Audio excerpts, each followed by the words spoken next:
¿Cómo te llamas? ¿Y cuánto tiempo ya te estás entrenando? 3 años. ¿Y cuál es tu como máximo peso que puedes levantar? 83 kilos. ¿Y tú, cuál es tu edad? 14 años. ¿Y cuánto pesas tú? 46.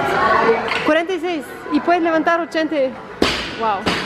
Impresionante. Gracias.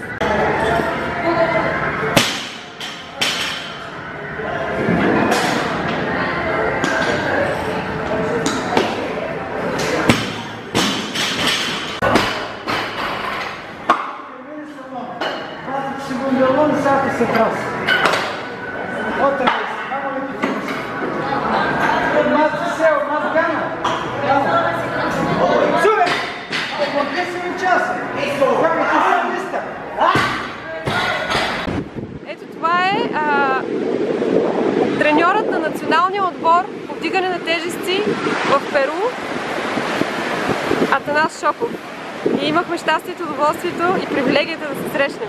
От колко време си тук в Перу и от колко време си треньор на националния отбор? Първо искам да кажа, че аз съм много щастлив, че срещам семейство като вас, защото в Перу има много малко българи и може би не повече от 20-30 човека в цяло Перу. И едно такова семейство създава за нас голяма тръпка, много емоции положителни. Аз съм много щастлив. Аз съм тук от 4 години заедно с моето семейство в град Чиклайо. Треньор съм на националния отбор, както каза Мирито. През тези 4 години ние променихме изцяло спорта в Перу. Като отношение, като менталитет, като постижение. Спечелихме над 30 купи. Тя Мирито ги е снимала. Станахме южноамерикански шампиони, станахме панамерикански шампиони. Взимахме медали от световно първенство. Много са доволни федерацията и затова ни подновяват договорите пак. Перу е една добронамерена, бедна държава с хубави и добри хора, но все още много далеч от цивилизацията.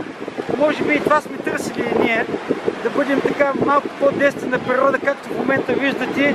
Може би нашето Черноморие преди 50-60 години изглежда по същия начин. Няма високо строителство, няма много хора, цените са сравнително ниски, океан е доста бурен, Тихия океан, готов да приеме серфисти от цял свят. Страхотно. И благодаря за това интервю. Да. Само един въпрос. Какви са ти плановете? Какви са ви целите на отбора и твоите лични? Ами, нашите планове са винаги, както казваме тук в Перу, алто нивел.